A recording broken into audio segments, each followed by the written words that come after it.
South Africa, thank you. South Africa is proud of its very deep and fraternal relations with Uganda, relations that date back to the struggle against colonialism and apartheid.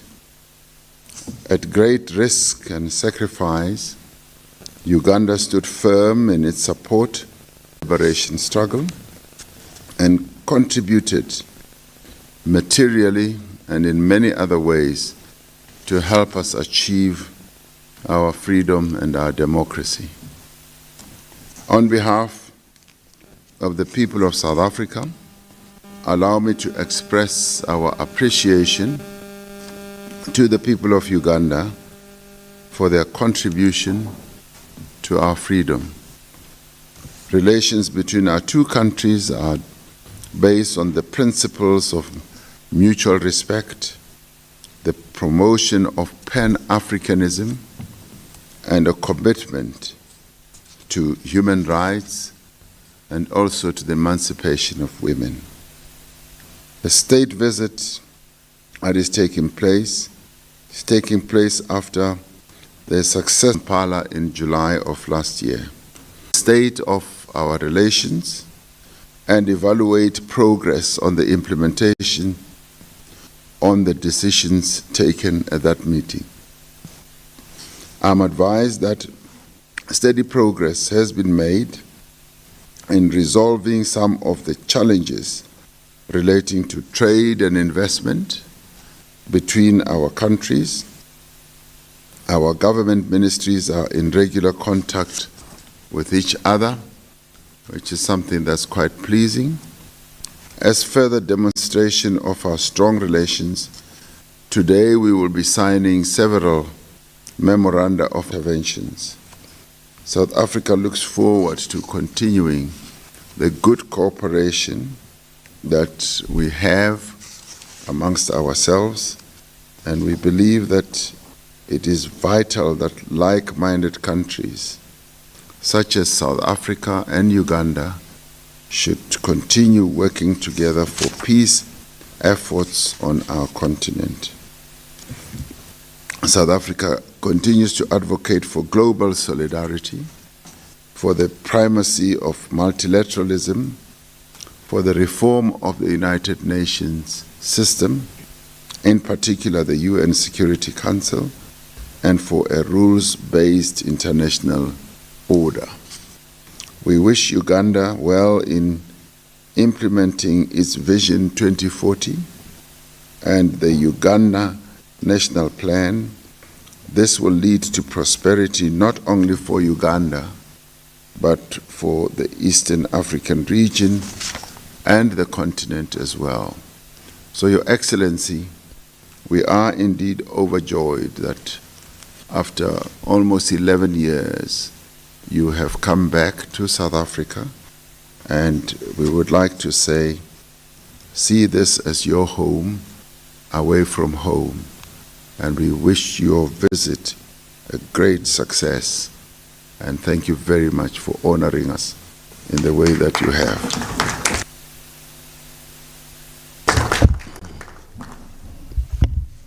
Your Excellency President Ramaphosa and the leaders of South Africa who are here, on behalf of the Ugandans, I'm very happy to be here.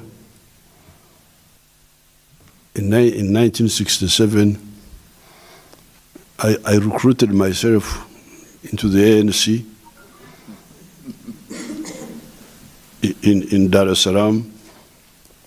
I just walked to Swai Priso's office, and I became a member of ANC. You can see now, 55 years later, at that time really nobody could believe that we would be here in Pretoria, because the situation in the world was very complicated. So I congratulate the people of South Africa for the big struggle they waged, especially the young people. That uprising really gave us hope. Then we had long talk. There were now new possibilities. Apart from struggling together, there was now the possibility of working on prosperity together. From the phase of struggling to the phase of working for joint prosperity. And those opportunities are still there. So therefore, the Joint Commission should study what can Uganda do best and sell to South Africa, and what can South Africa do best and sell to Uganda. Because really a durable relationship must be based on business, not just sentiments. To look at, that's what this commission should be doing. There are some things which Uganda can do best and sell to South Africa and vice versa. For instance, I know there is the issue of coal. We have very high grade iron ore in Uganda. But iron ore, one needs coal to turn iron ore into steel. And our part of the world, as you can see, is very far from the ocean, 1,000 miles. Now, bringing steel products from China, from India, from Ukraine in the past, very expensive. The freight alone, the transport, is bigger than even the cost of the product itself. So it is very important that we develop an inland steel industry for Uganda and for those areas around. But here we need coal from South Africa. Some people are talking of hydrogen. They say we can use hydrogen, but they are still saying it is a bit expensive. That it is easier to use coal through Mombasa. So these items should be listed. South Africa, this and that and that. Don't just come to like we do in the African Union, Madame, Excellence, just like a theater. That's why I don't attend those African Union meetings anymore. I don't have time for. So come with concrete. What can Uganda produce that South Africa needs? What can South Africa produce? For me, I have told you about coal. And we are developing electric cars. We have already moved very far. Electric cars, our scientists have built them. But in order for the electric vehicles, buses, to be economic, it is also good that we make the batteries locally in Uganda. And of course, we are looking at lithium and other minerals in Uganda. They may be there, but in case they are not, South Africa has got a lot of those minerals. So you can check that, so that you go industry, even if there are 5 or 6, which you identify, you say South Africa can do this, Uganda can do this, and Uganda can be assisted to do this. And now,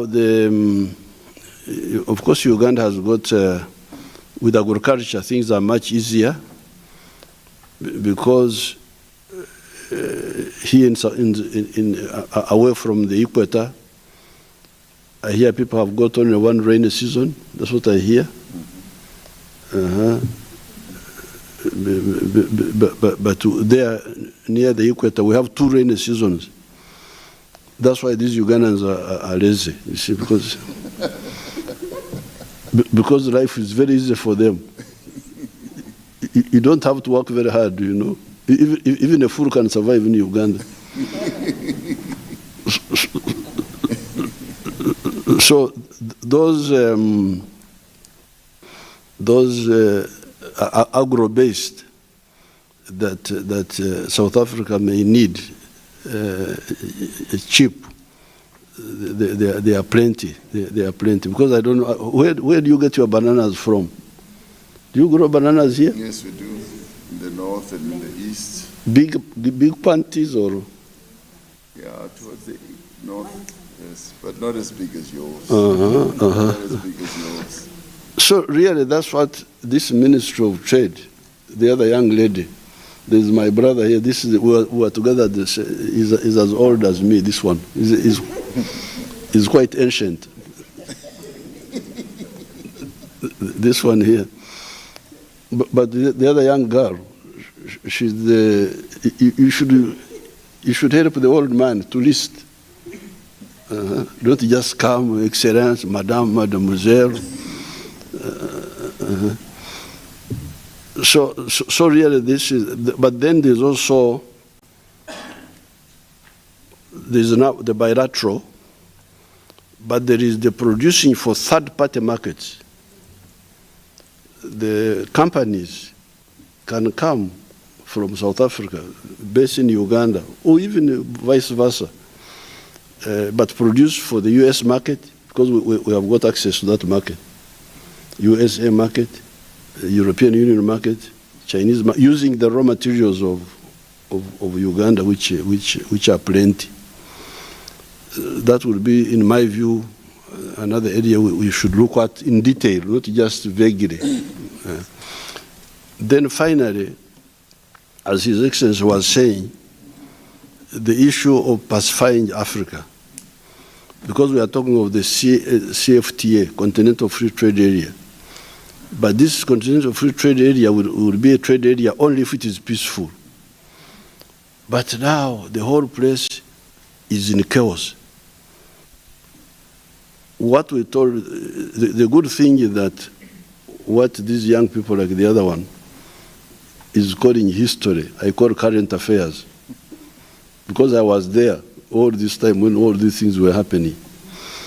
Now, when we started with our elders, Mzee Mandela was in jail, Mzee Oliver Tambo was in London, but we were active with Mwalimu Nyerere, because Mwalimu Nyerere was in charge of Tanganyika by that time. And these people thought it was a joke. There were two lines. The imperialists and those who listened to them, and we who were led by Mwalimu Nyerere and Nkrumah and other people who wanted freedom, freedom meaning freedom. Now, the other group did not listen to us. Not only that, but they killed many of our people. They killed Lumumba. In Congo, they thought they were very smart. Killed Lumumba. Why did you kill Lumumba? Because Lumumba was independent-minded. In Burundi, they killed Rwagasore. They killed Ngendanumwe. They killed in Rwanda, they killed the king there, Rudahigwa. Then in West Africa, they were killing all these people, Felix Mumi and all that. They overthrew Nkrumah. They thought they were very clever. They overthrew Modibo Keita in Mali. So their strategy was puppets.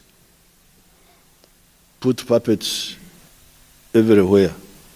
Even in Tanganyika, they tried to overthrow Mwalimu at one time. They tried, but they didn't succeed. In Uganda, they even overthrew Obote, whom they mistook for a leftist. Obote was not a leftist. But they got rid of Obote and put Idi Amin. So now, what is happening is that whatever somebody sows, that's what he harvests. So all these traitors have now collapsed. in Mali, in Burkina Faso, in Central African Republic. It's chaos everywhere. So now, you people, me an old man, with my young brother who is, how old are you, Your Excellency? I'm 70. Oh, this is a decent distance behind me.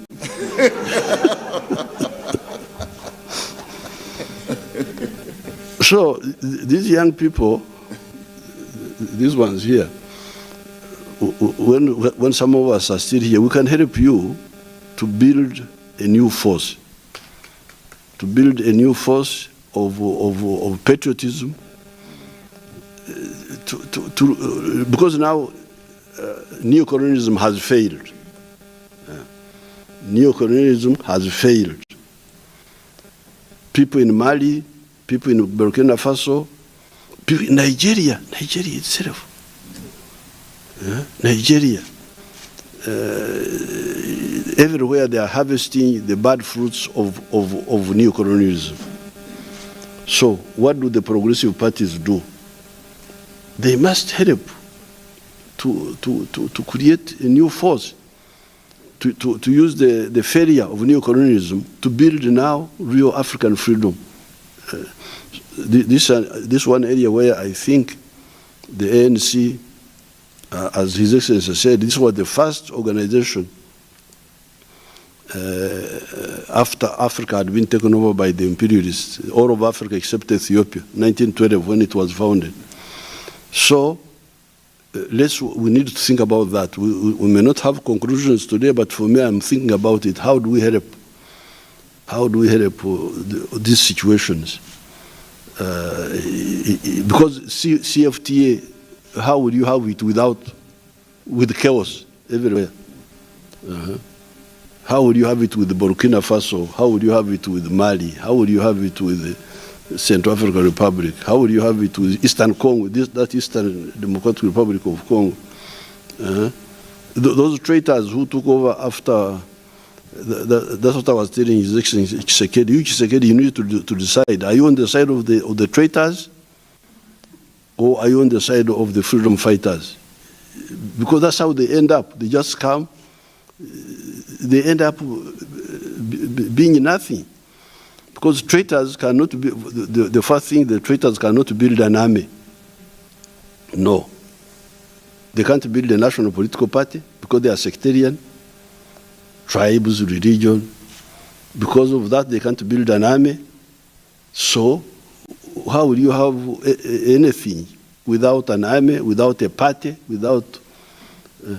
so I think really the ANC should think along with us how to see how to move some of these situations, how to work together.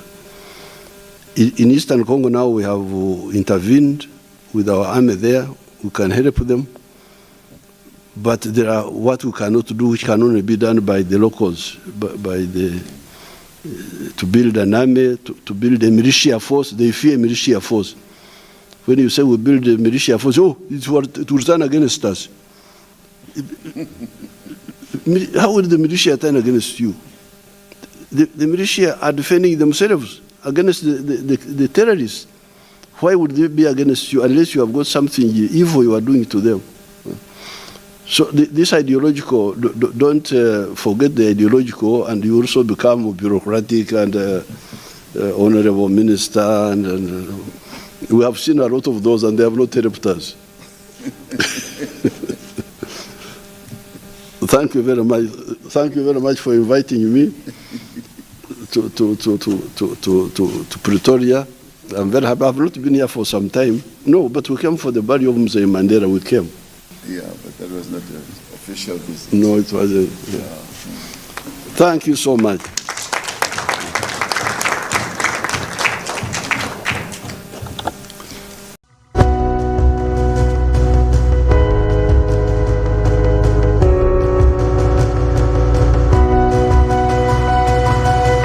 Smart 24, driving business.